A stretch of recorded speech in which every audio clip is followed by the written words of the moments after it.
utilisé en outil lors de cette semaine sécurité. Merci Noël, j'avais complètement zappé. Décidément, aujourd'hui, en ce moment, c'est pas mon truc d'enregistrer, excusez-moi.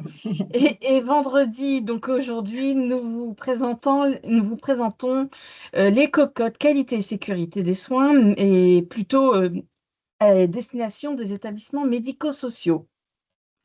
Alors, les cocottes qualité sécurité des soins à destination des établissements médico-sociaux, c'est surtout d'avoir un outil ludique, pédagogique, qui permettra de sensibiliser vos professionnels à la thématique qualité et sécurité des soins. Alors pourquoi une cocotte? Parce qu'on s'est dit que c'était un média relativement ludique, facile pour s'en accaparer, qui peut favoriser les échanges entre les professionnels. Ça peut se faire très rapidement sur un temps de pause, au moment des transmissions ou lors d'événements qualité spécifiques. Et ça permettra vraiment de renforcer l'appropriation des critères de la HAS dans le cadre de votre évaluation. Alors, on a fait très simple, hein. On vous a, les cocottes, on vous a mis des thématiques, on en a plusieurs pour le médico-social. On n'en a pas fait qu'une seule, on en a fait une sur le projet d'accompagnement personnalisé, qui est quand même un point essentiel et déterminant dans le cadre de votre évaluation. On en a fait un spécifique sur le conseil de la vie sociale, ce qui permettra également d'assimiler vos représentants des familles, vos représentants des usagers si vous en avez. On en a fait un spécifique sur l'identito-vigilance, qui est quand même un point essentiel au niveau des prises en charge des personnes accompagnées. Un autre spécifique bien-traitance, point clé et critère impératif quand même dans votre évaluation. Et un autre un peu plus général sur les événements indésirables. Donc à chaque fois dans les cocottes, vous avez bien entendu soit un modèle question-réponse, soit des questions type vrai-faux, soit des situations pratiques qui vous permettent d'avancer et d'amorcer un dialogue avec les professionnels. Donc, ils sont bien identifiés médico-social. Donc, on vous a mis les consignes de pliage. Parce que, bon, autant nous, on s'est dit que c'était facile, mais c'est vrai que si ça fait longtemps que vous n'avez pas des enfants à la maison, on oublie rapidement de comment on plie une cocotte en soi. Donc, on vous a remis les pliages et vous avez juste besoin d'une imprimantée de papier pour pouvoir avoir accès aux cocottes. Alors, les cocottes, on les a faites un petit peu colorées pour que ce soit plus sympathique. Donc, vous les voyez à l'écran.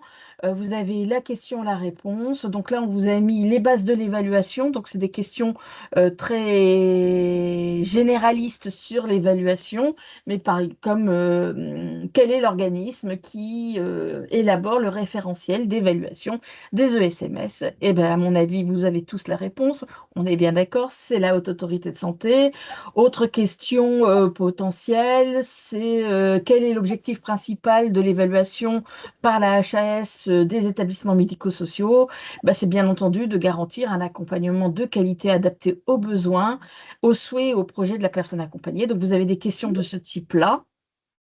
Vous avez également, par exemple, je vous ai mis également en exemple sur le diapo, la bientraitance. Donc là, on est plutôt sur des pratiques, des exemples concrets de situations, savoir si on est dans une situation bien traitante ou non. Par exemple, un résident refuse de prendre son traitement médicamenteux, le professionnel l'écrase alors sans lui dire dans sa compote, est-ce que c'est un comportement bien traitant ou pas? Eh bien, j'ose espérer que vous avez bien compris, ce n'est pas bien traitant. La bientraitance voudrait qu'on essaye de trouver une autre façon pour lui faire comprendre qu'il doit prendre son médicament. Et en tout cas, s'il le refuse, on le note et on en parle au médecin pour trouver la bonne solution, mais en aucun cas, on ne lui administre de force ou de façon cachée par rapport à sa volonté.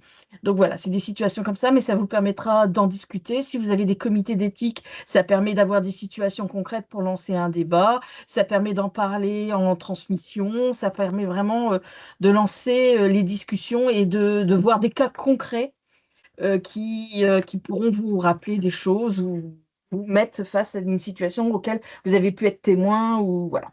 Bien entendu, toutes les cocottes que nous avons présentées et les autres, parce qu'on ne va pas vous lire toutes les cocottes, c'est un petit peu c'est pas très intéressant en soi de toutes les lire entre nous, mais en tout cas, vous y avez accès.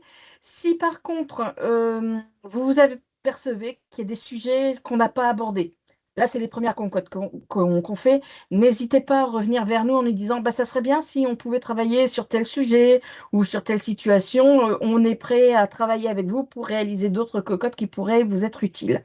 Donc, en tout cas, vous allez les avoir sur notre site internet. Ils vont être mis en ligne d'ici ce soir ou en tout cas au plus tard lundi matin.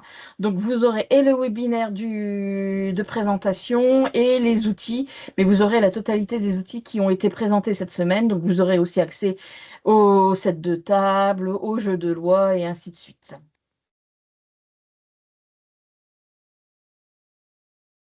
Avant de passer aux informations un peu plus diverses, est-ce que vous avez des questions, une remarque, une suggestion? Enfin, n'hésitez pas, on est là aussi pour répondre à vos interrogations.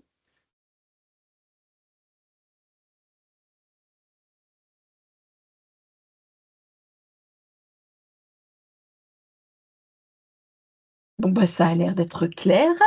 Donc, un petit rappel, nous avons des formations que vous pouvez tout à fait avoir accès en nous contactant, notamment pour le médico-social, connaître et maîtriser les risques en établissement médico-social ou la démarche de gestion du risque médicamenteux pour la personne handicapée. Donc, vous avez la liste qui est sur le diaporama avec quelques dates ou savoir si vous devez faire la demande. Donc, n'hésitez pas, on est là pour vous. On vous a remis les contacts vers qui vous tournez pour justement faire ces demandes. On vous a redonné nos identifications, nos numéros de téléphone pour nous appeler. Vous avez la totalité des informations dans le webinaire.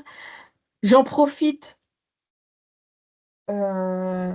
On participe et donc n'oubliez pas pour le médico-social avec l'ARS, l'Omédite, le centre antipoison, on propose des webinaires courts d'une demi-heure régulièrement sur le risque médicamenteux en établissements médico-sociaux. Normalement, vous avez l'invitation par l'ARS, donc n'hésitez pas à y participer également.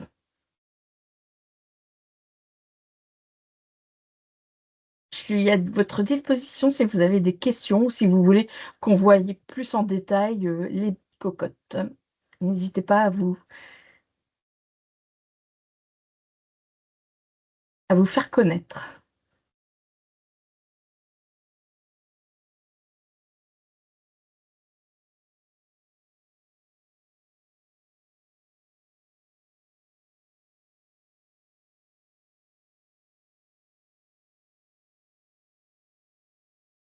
S'il n'y a pas de questions, je vous souhaite à tous et à toutes de bonnes vacances, parce qu'on arrive dans la période estivale, et à très bientôt. Bonne fin de journée à tous. Merci.